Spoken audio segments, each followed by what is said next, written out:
रूस के 3 नए युद्धपोत कौन कौन से हैं ये भी जान लीजिए। सबसे पहले एडमिरल गोलवोको हाइपरसोनिक मिसाइलों से लैस बताया जाता है। साथ ही साथ दूसरा जो हाइपरसोनिक मिसाइल युद्धपोत है वो है लेव चेनविन, समुद्री माइनर स्वीपर है ये। और तीसरा है नोरोफोमिंस्क, छोटे मिसाइलों की यहां तैनाती की गई है। रूसी नौसेना ने 25 दिसंबर को इन 3 नए युद्धपोतों को शामिल किया है। एक युद्धपोत का नाम पूर्व कमांडर एडमिरल गोलवोको के नाम पर रखा गया है, जो कि उत्तरी बेड़े में शामिल होगा। और इसके अलावा बाल्टिक बेड़े में भी खदानों की सुरक्षा के लिए लेव चेनविन का नाम सामने आया है, जो कि युद्धपोत है और छोटी मिसाइलों से लैस युद्धपोत है। नोरोफोमिंस्क भी रूसी नौसेना में शामिल हुआ है। इस मौके पर सेंट पीटर्सबर्ग, क्रोनस्टेड और बाल्टिक सागर में खास समारोह का आयोजन किया गया था, जिसमें रूसी राष्ट्रपति व्लादिमीर पुतिन भी मौजूद थे। और साथ ही आपको यह भी बता दें कि रूस यूक्रेन जंग किसी भी वक्त नाटो रूस के रण में बदल सकती है, जिसकी चपेट में 80 से ज्यादा देश भी आ सकते हैं। दरअसल रूस का दावा है कि अमेरिका और नाटो यूक्रेन में आर्मी बेस बनाने की तैयारी में है। सिर्फ इतना ही नहीं, अमेरिका आर्कटिक में अपने मिलिट्री बेस भी तैयार कर रहा है। आपको रिपोर्ट दिखाते हैं।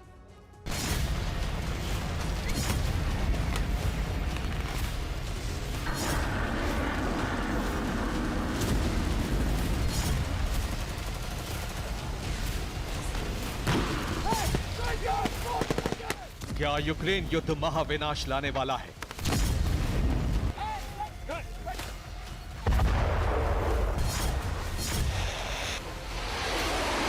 क्या सदी की सबसे बड़ी जंग शुरू होने वाली है?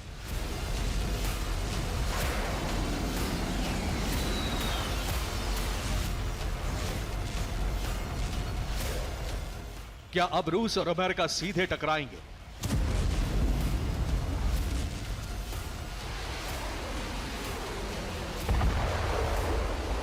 ये सवाल यूं ही नहीं है। इन सवालों की पृष्ठभूमि में बीते 24 घंटे में बने वो समीकरण हैं जिन्होंने दुनिया में तबाही का अलार्म बजा दिया है।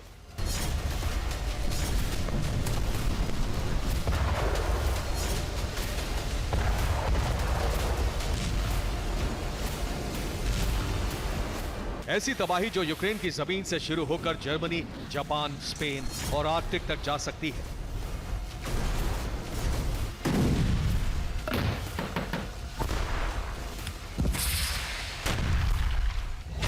और तबाही के मध्य में होंगे दुनिया के 2 सबसे पावरफुल देश, अमेरिका और रूस।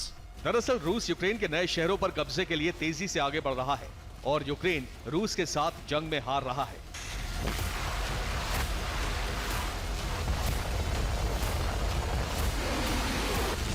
ऐसे में खबर है कि नेटो यूक्रेन में सीधी एंट्री ले सकता है। हारते यूक्रेन को बचाने के लिए अमेरिका और नेटो देश यूक्रेन में मिलिट्री बेस बना सकते हैं। इधर मीडिया में मिलिट्री बेस की खबरें आई, उधर क्रेमलिन में बैठे राष्ट्रपति पुतिन आग बबूला हो गए, जिसके बाद जवाब देने के लिए दिमित्री मेदवेदेव सामने आए और नाटो को गंभीर अंजाम भुगतने की धमकी भी दी। रूस के पूर्व राष्ट्रपति और रूसी सुरक्षा परिषद के उपाध्यक्ष दिमित्री मेदवेदेव ने नेटो को चेतावनी देते हुए कहा, ये गेम प्लान है, हम यूक्रेन को नेटो में शामिल नहीं होने देंगे। यूक्रेन में कोई सैन्य बेस नहीं बनाने दिया जाएगा। ऐसा हुआ तो रूस बिना देर करे हमला करेगा। रूस के तेवरों से साफ है कि वो किसी भी कीमत पर यूक्रेन में नेटो देशों को आने की इजाजत नहीं देगा। अगर नेटो सैनिकों ने यूक्रेन की जमीन पर कदम रखा तो प्रलय आना तय है, जिसकी जद में यूरोप के ज्यादातर देश होंगे।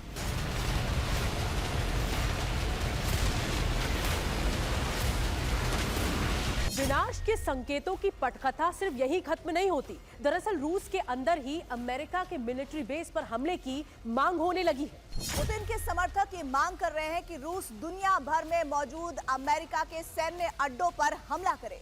अमेरिकी सैन्य अड्डों पर हमले को लेकर रूसी पत्रकार व्लादिमीर सोलोवियोव का बयान सामने आया है। सोलोवियोव ने कहा, यूरोप से सभी अमेरिकी सैनिकों को हटा देना चाहिए। रूसी सैन्य अड्डे दूर मौजूद देशों में होने चाहिए। पश्चिमी देशों में अमेरिकी सैन्य अड्डों पर कब्जा किया जा सकता है। हमें इसकी शुरुआत इटली से करनी चाहिए। साफ है, यूक्रेन में नेटो सैन्य बेस बनाने की खबरों ने युद्ध की एक नई चिंगारी फूंक दी है, जो और भड़की तो इसकी जद में दुनिया का 80% हिस्सा धू धू कर जलने लगेगा।